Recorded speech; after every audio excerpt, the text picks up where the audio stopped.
reflexão acerca de uma exposição, de uma leitura evangélica.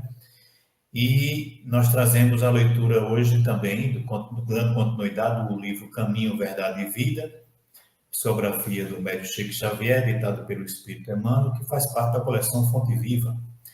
E o capítulo de hoje é o capítulo 30, que tem como título O Mundo e o Mal.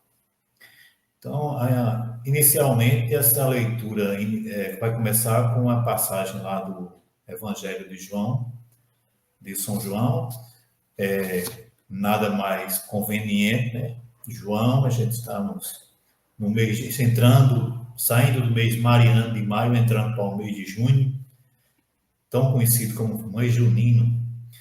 Bom, mas a leitura de João, ela no capítulo 17, versículo 15, que diz assim: não peço que os tires do mundo, mas que os livres do mal.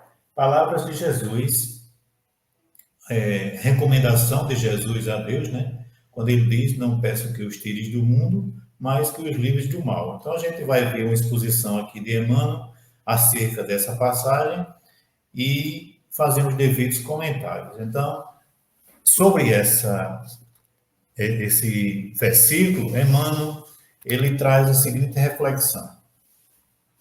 Nos centros religiosos, há sempre grande número de pessoas preocupadas com a ideia da morte. Muitos companheiros não creem na paz, nem no amor, senão em planos diferentes da terra. A maioria aguarda situações imaginárias e injustificáveis para quem nunca levou em linha de conta o esforço próprio. O anseio de morrer para ser feliz é enfermidade do espírito. Orando ao Pai pelos discípulos, Jesus rogou para que não fossem retirados do mundo, mas sim libertos do mal. O mal, portanto, não é essencialmente do mundo, mas das criaturas que nele habitam. A terra em si sempre foi boa. De sua lama brotam lírios de delicado aroma. Sua natureza maternal é repositório de maravilhosos milagres que se repetem todos os dias. De nada vale partirmos do planeta, quando nossos males não foram exterminados convenientemente. Em tais circunstâncias, assemelhamo-nos aos portadores humanos das chamadas moléstias incuráveis, podendo trocar de residência. Todavia, a mudança é quase sempre nada se as feridas nos acompanham. Faz-se preciso, pois, embelezar o mundo e aprimorá-lo, combatendo o mal que está em nós. Então, meus irmãos, como eu disse aqui, né, essas palavras de Jesus são recomendações do Mestre, orando pelos discípulos, na época, que não os tires do mundo. Rogou Jesus ao próprio Deus, mas que sim fossem libertados do mal. Inicialmente, o comentário de Emmanuel nessa passagem, quando ele diz, nos centros religiosos há sempre grandes números de pessoas preocupadas com a ideia da morte, não é só em outras religiões. Eu acho que talvez seja muito forte ainda dentro dos movimentos espíritas a ideia de lidar com a morte, a preocupação da ideia da morte. Uma das passagens da vida de Chico, né? Chico está lá no avião, e já foi muito falado, né? Chico está lá no avião e o avião entra numa turbulência e um cidadão que está perto dele olha para Chico e diz assim: você não é o Chico Xavier? É você que conversa com os espíritos? Sou. o avião está em turbulência, peça para nos socorrer. E Chico vai, se desespera e valei-me, minha Nossa Senhora. E Emmanuel chega e diz a ele, o que é que está acontecendo? Ele, você não está vendo que a gente vai morrer, o avião está em turbulência? Ele disse, por que você está com essa suada todinha? Se vou morrer, morro educado, morro calado. Isso é uma passagem bem, digamos assim, podemos chamar de cômica da vida de Chico, uma das passagens engraçadas, mas que nos revela o quanto ainda nós não estamos muito preparados para lidar com essa ideia de morte. E cada um de nós que estamos aqui ouvindo nesse momento já lidou na sua vida com essa ideia do mundo e o mal. As religiões, ao longo da vida, começaram a lidar com as pessoas pelo medo. Quem é católico, quem é evangélico, quem é de outra religião aqui, sabe muito bem a distância que nós criamos de Deus, nosso Pai. E aprendemos ao longo da vida que Deus era aquele ser que andava com o cajado, a barba branca, preparado para nos julgar dos nossos pecados. Bastava ver quando a gente era criança que minha mãe dizia, cuidado que Deus está vendo, viu? Cuidado que Deus está vendo. E a gente crescia naquela preocupação, será que realmente Deus está nos vendo, né? E o que será de mim depois da minha morte?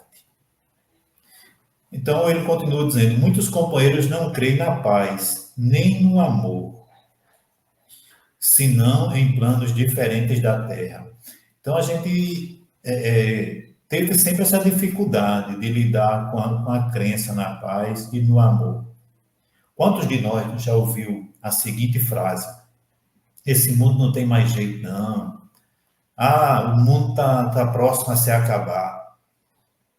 E eu cresci ao longo da vida ouvindo, né? Nos meus 52 anos, eu ouvi sempre que o mundo vai acabar, o mundo vai acabar. E tem uma história bem engraçada que eu casei na passagem do ano de 1999 para o ano 2000.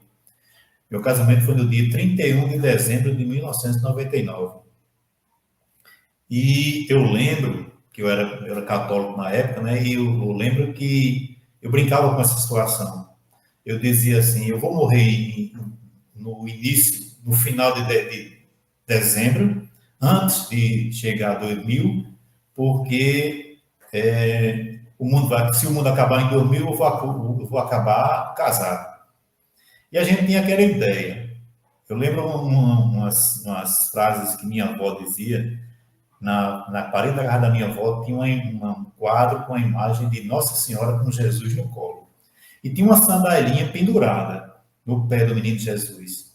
E minha avó dizia assim, quando essa sandalinha cair, o mundo se acaba. E todo dia eu olhava para aquela imagem, perceber se a sandalinha estava caindo no pé daquela criança, né? E assim a gente cresceu muito com essa crença de achar que o mundo ia acabar e que a morte ia ser a solução de tudo. E nós esquecemos de lidar com acreditar na paz do mundo, acreditar no amor, que é a força maior que vai mudar o nosso mundo. E aí por isso que ele continua dizendo, a maioria aguarda situações imaginárias e injustificáveis, para quem nunca levou em linha de conta o esforço próprio. A nossa mudança moral. Nós estamos mais preocupados que as coisas aconteçam do que a gente mudar. Nós estamos mais preocupados que Jesus resolva as nossas situações, que Deus resolva os nossos problemas, do que a gente começar a mudar. É como se a gente morasse numa casa em que a gente não se preocupasse com a sujeira da casa. Com o lixo que está ali, com as coisas que estão ali para acontecer, com os móveis que estão danificados. Não. Um dia vai acontecer, eu vou acordar e as coisas vão estar sempre mudadas. E quantos de nós também não ouviu aquela típica frase, né? Jesus vai voltar. Com todo o respeito que eu tenho aos meus irmãos de outras religiões, mas eu fico sempre com aquela impressão, meu Deus, será que a gente vai esperar a vida inteira não tomar uma atitude nossa quanto à questão da paz no mundo, quanto à questão da multiplicação do amor, quanto à questão de fazer o bem, que é o que nos convém a cada um, é a nossa missão aqui, fazer o bem a quem está no nosso lado, na nossa família, fazer o bem a quem está na nossa sociedade, fazer o bem a quem trabalha conosco, independente que o outro goste, que ache bom, que nos agradeça ou não. Ficamos sempre esperando que alguém venha aqui e resolva a situação, ou que Jesus venha e resolva a situação. Então, o anseio de morrer para ser feliz, ela se torna uma enfermidade para o espírito. Porque nós ficamos muitas vezes achando que a morte é a solução para tudo. A morte é a solução para as dívidas, a morte é a solução para o que a gente não conseguiu resolver, e a morte vai ser a solução também para o mal. É como se a gente achasse que se o mundo acabar amanhã, o mal vai se acabar. E o mal, ele não é, ele vai dizer lá na frente, que ele não é algo que foi criado para se jogar aqui no mundo, mas foi criado por próprios, nós mesmos que moramos aqui. O mal nada mais é do que a ausência do bem. Se nós praticássemos o bem, se nós fizéssemos o bem, cada um fizesse a sua parte, o mal não vibraria, o mal não existiria. Como é que o mal ia existir?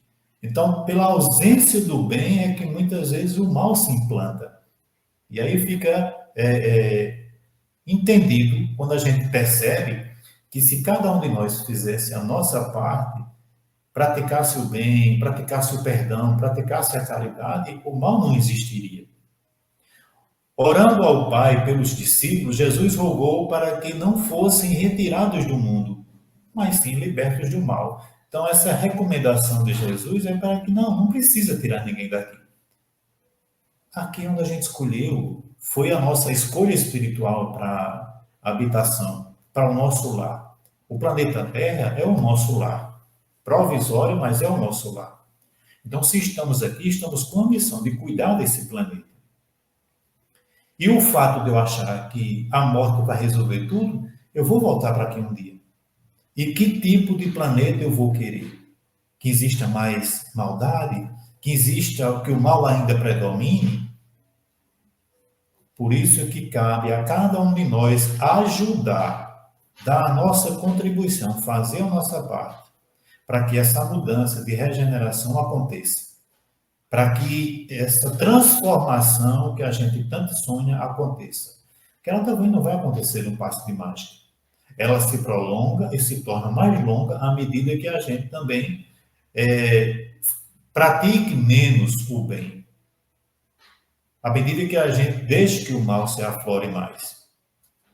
O mal, portanto, não é essencialmente do mundo, mas das criaturas que o habitam. Então, essencialmente, o mal não foi colocado aqui. Se a gente imaginar que o mal é uma existência fora desse mundo, a gente perde totalmente a crença em Deus. Como é que a gente acredita num pai piedoso, num pai amoroso, num pai cuidadoso que vai colocar o mal aqui para a gente? O próprio Jesus, nas suas palavras, ele dizia: qual o pai que o filho pede um pão e ele te oferece uma pedra? Então, jamais Deus ia criar um mundo ou colocar Jesus aqui para governar um planeta, uma das partículas do universo, para que servisse de habitação e de lar e trouxesse para cá o mal. Não, a gente ele trouxe para cá espíritos que estão ainda em transformação e com muita dificuldade de se livrar de paixões antigas, como a maldade, como o orgulho, como a vaidade, e aí vai gerando ambientes maléficos, porque aonde a vaidade se prolifera, aonde o orgulho se prolifera, aonde a inveja se prolifera, infelizmente, a gente ainda vai demorar um pouco para ver o bem prevalecer. Então, precisamos, aos poucos, ir eliminando. Se cada um de nós, em nossas encarnações, se livrar de pelo menos um sentimento, se nessa minha encarnação eu conseguir me livrar da vaidade, ou da ganância, ou do ódio, ou da inveja, eu vou contribuir para que eu more num mundo sem o mal. Porque, como o próprio Jesus diz, o mal não é deste mundo, mas sim das criaturas que aqui ainda vivem. A terra em si sempre foi boa. E aí ele coloca, a terra em si sempre foi boa. De sua lama brotam lírios e delicado aroma.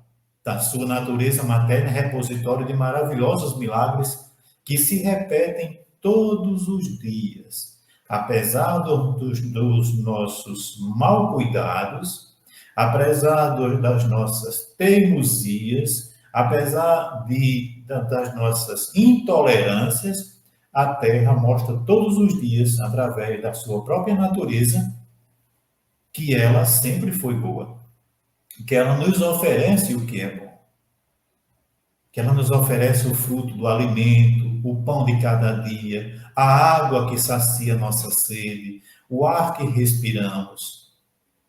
Tudo isso é produzido aqui na Terra. Infelizmente, a gente ainda maltrata muito essa terra. Dói, dói. É duro de ver situações como estas que estamos enfrentando nos meios sociais, nos meios de comunicação, na mídia, que, infelizmente, aproveita a situação para aumentar mais ainda o problema, né, que está acontecendo lá no Rio Grande do Sul ou em outras localidades. Mas se a gente parar para pensar direitinho, somos nós que vamos invadir o rio e construir dentro do rio. Somos nós que vamos depositar lixo para entupir as saídas de água. E a água nada mais quer do que passar, cumprir o seu curso. Meu avô era um homem que não tinha estudo, mas ele era muito sábio. Ele dizia, meu filho, a água é o único recurso que um dia você tira o caminho dela, mas ela vai pedir de volta. E vai sim pedir de volta. E aí a gente percebe que situações como essa que está afligindo o coração de quem vê, não é só lá que está acontecendo. Quantas outras situações não acontecem na África do Sul, nos países asiáticos, em outras regiões aqui do Brasil. E não é culpa de Deus, e não é culpa do planeta Terra, mas sim do nosso egoísmo. A desigualdade social é um problema nosso, como os espíritos ainda. Nós pensamos muito no nosso ego, na nossa vaidade. Depois é que a gente pensa no outro. É como aquela questão, primeiro eu, segundo eu, terceiro eu, depois o outro. Quando deveria ser o contrário. Se o outro está bem, eu vou estar bem. Quando Jesus nos ensinou o amor, a grande lei do amor, as duas grandes leis que valiam por todas as 10 dos 10 mandamentos, amar a Deus sobre todas as coisas e o próximo como a si mesmo, a gente não querer para outros aquilo que a gente quer para a gente. Então, se a gente pensasse e colocasse em prática, o mal não estava proliferando aqui no mundo. Então, de nada vale partirmos aqui do planeta quando nossos males não foram exterminados convenientemente. Não adianta a gente sair daqui se o mal ainda vamos carregar na nossa mente, no nosso espírito, para onde a gente for. E aí, eu acho que nessa frase, de nada vale partirmos do planeta quando nossos males não foram exterminados convenientemente, cabe bem quando a gente pensa ou quando a gente tem a crença de que a morte não acaba, a morte não existe. O que existe é apenas uma passagem do espírito. E o espírito, quando ele perde o corpo e sai daqui, ele vai levar todos os sentimentos, todos o intelectual que a mente ainda guarda. Então, a gente vai levar daqui para outro. Eu vou continuar sendo Emmanuel, Argemiro vai continuar sendo Argemiro, Matusalém vai continuar sendo Matusalém, independente de estar morando aqui na Terra. E aí, muitas vezes, o que O que vai nos doer é o nosso julgamento mental lá do outro mundo. E aí, quando a gente pensa em julgamento final, é exatamente o que a mente vai nos cobrar. O que nós vamos cobrar de consciência. Esse é o grande julgamento. O espírito deixa a carne, volta ao plano espiritual, a consciência abre e ele cai em si para ver o que foi que ele fez com a oportunidade que teve de reencarnação aqui no planeta. Em tais circunstâncias, assemelhamos aos portadores humanos das chamadas moléstias incuráveis. Podemos trocar de residência, podemos. Todavia, a mudança é quase nada se as feridas nos acompanham. Não é a troca de roupa que vai fazer você ser uma pessoa melhor. Não é a troca do carro que vai fazer você ser uma pessoa melhor. Não é a troca de uma residência para outra que vai você ser um ser humano melhor. Como também não é a troca de um corpo que vai fazer o espírito ser diferente do outro, mas sim a sua mudança. Por isso que, onde quer que você esteja, se você está aqui ainda encarnado no planeta Terra, comece a sua mudança. Comece a sua mudança moral enquanto é tempo. Se quiser se livrar do mal e se quiser ver as próximas gerações, filhos, netos e a sua volta, ainda vou mais além. A gente pensa muito nas novas gerações. Tem gente que diz assim, daqui a 10 anos vamos voltar aqui, engano nosso. Nós vamos voltar daqui a 50, daqui a 100 anos, e que mundo eu vou querer encontrar quando eu voltar para aqui? Que se enganem não, a gente pode até pensar, mas não se enganem não. Não pense que vai sair do planeta Terra e morar em Marte, e morar em Júpiter, e morar no Sol, não. Ou em outra galáxia. A gente vai voltar para aqui. Porque precisamos ainda resolver muitos problemas. E um deles é se livrar do mal. Por isso, faz preciso embelezar o mundo e aprimorá-lo, combatendo o mal que está dentro de cada um de nós. Sorria para quem está ao seu lado, perto de casa. Abrace os seus irmãos que moram com você. Diga que os ama, mas diga de coração, diga de boca para fora. Sorria para a sociedade, para quem está ao seu lado, na rua, na comunidade, no bairro, no sítio que você mora. Sorria para quem está no trabalho todos os dias com você. É a nossa família, planeta Terra. Somos todos filhos de um mesmo Pai. Então, vamos fazer a nossa parte, fazendo o mundo melhor. Vamos ser o beija-flor que leva um pinguinho d'água para tentar apagar um incêndio que a gente está achando que está grande demais aí fora. Se a gente fizer a nossa parte, nós vamos entender que o mundo vai ser sempre o mundo, mas o mal, ele pode mudar com as nossas ações. Então, basicamente, meus amigos, foi o que deu para compreender, o que deu para trazer acerca desse texto de hoje, acerca desse título, O Mundo e o Mal, do livro Caminho, Verdade e Vida. Muito bem, Emmanuel, bem colocadas as suas palavras, né? Muito reflexivas, principalmente no tocante quando você falou aí que muitas pessoas com o mundo não tem mais jeito, o mundo está perdido. Na realidade, não é o mundo que está perdido. As coisas de Deus são perfeitas, as coisas de Deus estão sempre ali pautadas dentro do equilíbrio, né? Agora, o homem, infelizmente, com a sua ganância, com a sua avareza, com a sua falta de conhecimento, é que joga lama, né, no mundo e acaba destruindo.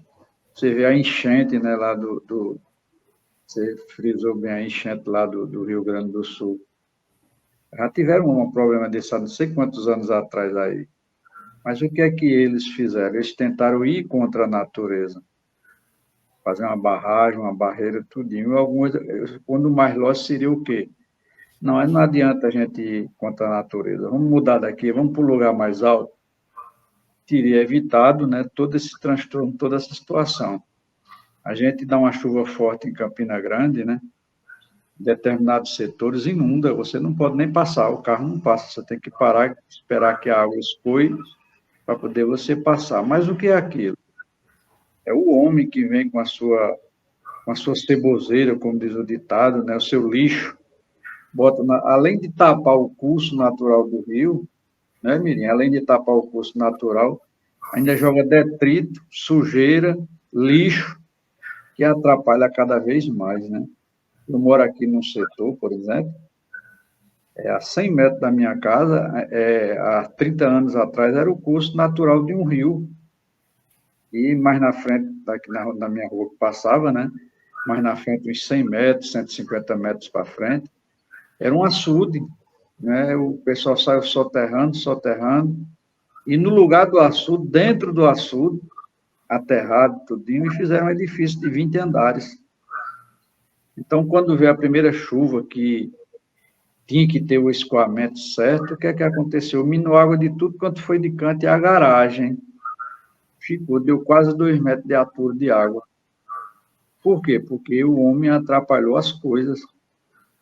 Então, não é o mundo que é ruim, né? São as pessoas que habitam esse mundo que são ruins. Inclusive, quando você fazia a sua exposição, né? Eu me lembrava de uma história, que sempre contando uma história a gente entende melhor. Ninguém já deve ter visto falar essa história. Disse que o cara era radialista, era repórter, né? E tinha uma reportagem para entregar no jornal no outro dia de 7h30 da manhã. E isso era 7 horas, 7h30 da noite. E ele ia chegando em casa, o dia todo em fora. Tinha uma criança de 5 anos muito peralta, né? E começou, papai, vamos brincar, porque todo dia ele fazia isso, brincava, mas a criança não entendia que naquele dia ele tinha uma tarefa mais importante que requeria concentração para que ele fizesse o trabalho para entregar no outro dia. Então ele olhou para um canto, olhou para outro e viu o mapa do mundo e disse para a criança, o que é que eu vou fazer? Pegou uma tesoura, cortou em vários pedaços de todo tamanho. E ele pensando, vou brincar de montar quebra-cabeça. Ela não conhece o mundo, vai passar horas e horas tentando consertar o mundo, tentando montar o mundo novamente, né? E aí dá tempo para que eu faça meu trabalho, porque ela vai adormecer e tal. E para surpresa dele, 10 minutos depois, ela vinha com um vidro, né? Um vidro transparente, e disse, pronto, papai, já montei, a gente vai brincar de o que mais? E ele ficou surpreso com aquilo, né? E perguntou, mas minha filha, você já montou o mundo? Você não conhece o mundo? Sei, papai. Mas atrás desse mapa do mundo que você me deu para a gente montar, tinha um homem. Eu consertei o homem, consertei o mundo. Então, isso é uma reflexão muito, muito individual, muito particular de cada um. E, às vezes, a gente não faz a parte da gente, se acomoda.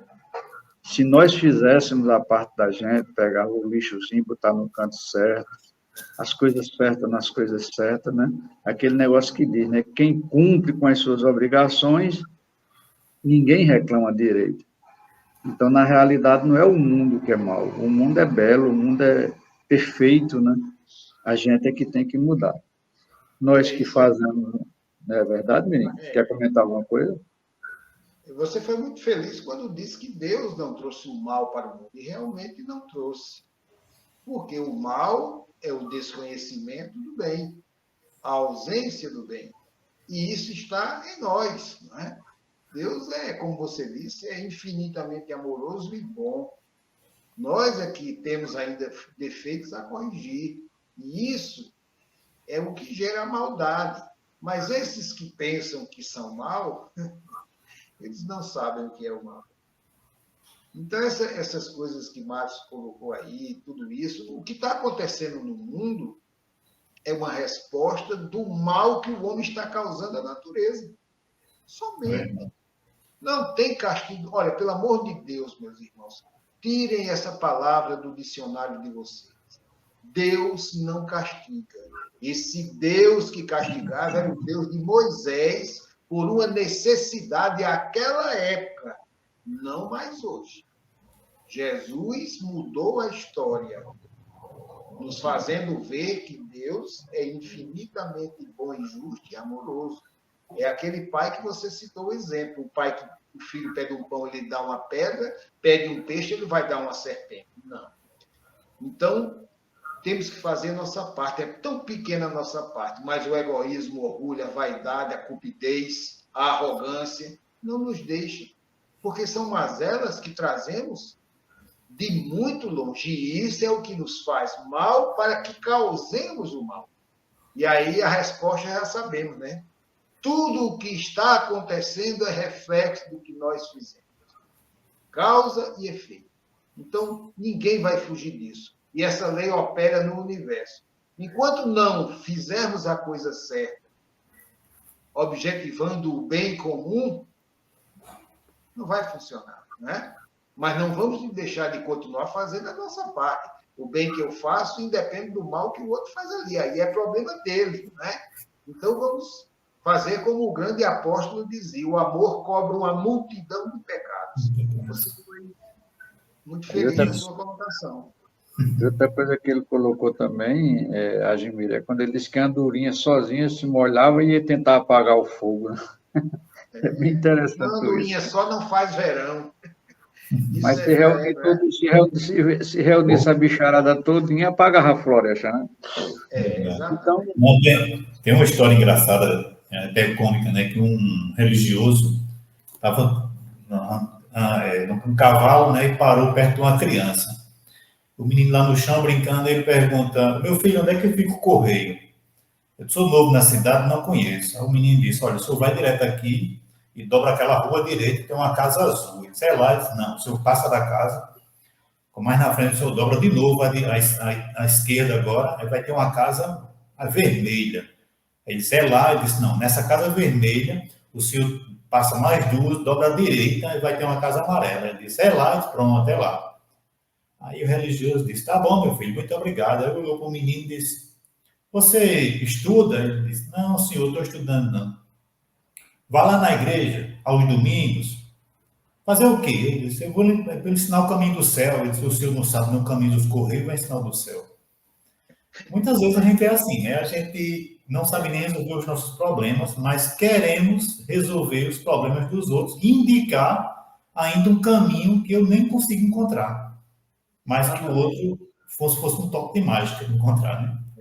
É isso.